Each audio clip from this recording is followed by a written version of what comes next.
Les élections européennes ont lieu le 9 juin prochain. À cette occasion exacte, vous fait découvrir les principales têtes de liste. Aujourd'hui, on vous présente Marie Toussaint, tête de liste Les Écologistes. Son engagement en faveur du climat débute dès ses 18 ans. Elle s'engage politiquement chez Europe Écologie Les Verts. Parallèlement, elle étudie le droit de l'environnement et soutient un mémoire sur la reconnaissance de l'écocide. En 2015, elle fonde l'association Notre Affaire à tous.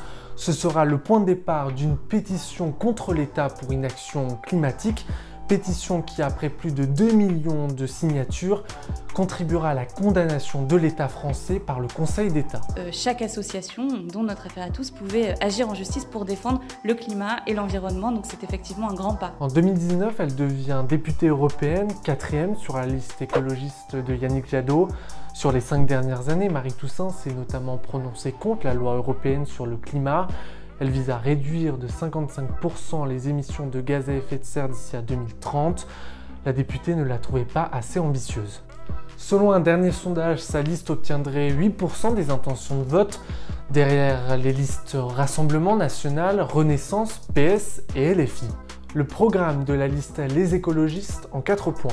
1. Créer un traité environnemental. C'est instaurer comme norme suprême la protection de l'environnement en mettant en place des limites qui respectent la planète et les droits humains. 2. Sortir des critères de Maastricht et du pacte de stabilité et de croissance. C'est mettre fin à l'obligation de ne pas dépasser les 3% de déficit et les 60% de dette publique par rapport au PIB. L'objectif, c'est de dégager de nouveaux investissements. 3. Instaurer un statut de réfugié climatique et environnemental. C'est donc renforcer la coopération entre les États membres pour l'accueil des réfugiés. C'est aussi la légalisation de nouvelles voies d'accès à l'Europe.